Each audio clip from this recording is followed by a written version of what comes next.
Dear friends, in today's session, we will discuss literary forms.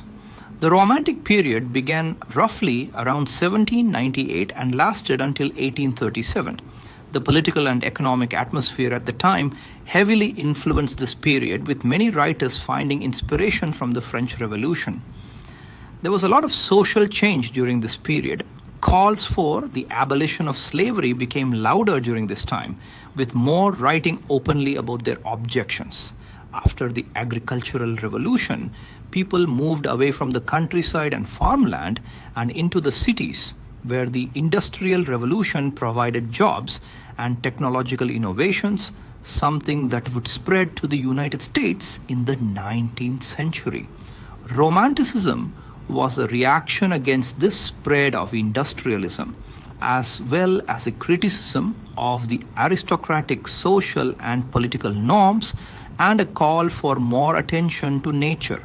Although writers of this time did not think of themselves as romantics, Victorian writers later classified them in this way because of their ability to capture the emotion and tenderness of man. The start of Romanticism. Robert Burns is considered the pioneer of the Romantic movement. Although his death in 1796 precedes what many consider the start of Romanticism, his lyricism and sincerity mark him as an early Romantic writer. His most notable works are Auld Lang Syne, 1788, and Tam O'Shanter, 1791. Burns inspired many of the writers during the Romantic period. William Blake was one of the earliest Romantic period writers. Blake believed in spiritual and political freedom and often wrote about these themes in his works. Although some of his poetry was published before the official start to the era, Blake can be seen as one of the founders of this movement. His works, Songs of Innocence, 1789, and Songs of Experience, 1794, are two of his most significant. These collections of poetry are some of the first to romanticize children, and in these works Blake pits the innocence and imagination of childhood against the harsh corruption of adulthood, especially within the city of London. He was also known for his beautiful drawings which accompanied each of these poems. Poetry scholars say that the Romantic period began with the publishing of Lyrical Ballads, 1798, by William Wordsworth and Samuel Taylor Coleridge. This was one of the first collections of poems that strayed from the more formal poetic diction of the neoclassical period.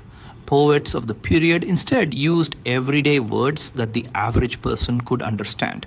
This also aided in expressing human emotion.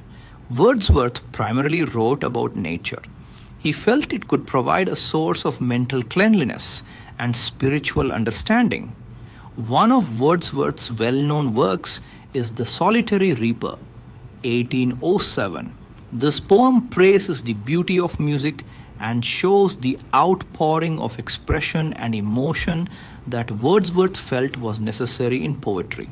His greatest piece is the Prelude, 1850, a semi-autobiographical conversation poem that chronicles Wordsworth's entire life. Conversational poetry was the literary genre most commonly used by Wordsworth and Coleridge, with the latter writing a series of 8 poems following the genre structure of conversational verse and examining higher ideas of nature, man, and morality. This poetry is written in blank verse and is extremely personal and intimate in nature, with much of the content based on the author's life. Coleridge and Wordsworth were very good friends, and the two often influenced each other. While Wordsworth was much more meditative and calm, Coleridge was the opposite and lived a more uncontrolled life. Of his 3 major poems, only one is complete, The Rime of the Ancient Mariner, 1998. This poem tells the story of a sailor's journey and his experiences on the ship. The sailor is cursed by supernatural powers and is only able to return home when he appreciates the animals and nature around him. He is forced to wander the earth, sharing his story due to his earlier mistakes. His 2 other long-form poems are Kubla Khan, 1816, and Christabel, 1816. According to Coleridge, his poem Kubla Khan came to him in an opium-induced dream after reading a work about Chinese Emperor Kublai Khan. He was never able to finish the work. Christabel tells the story of the title character meeting a stranger named Geraldine who asks for Christabel's help. Ignoring the supernatural signs, Christabel rescues and takes her home, but it appears that the stranger is not normal. Coleridge was only able to finish 2 out of his 5 intended parts to the poem.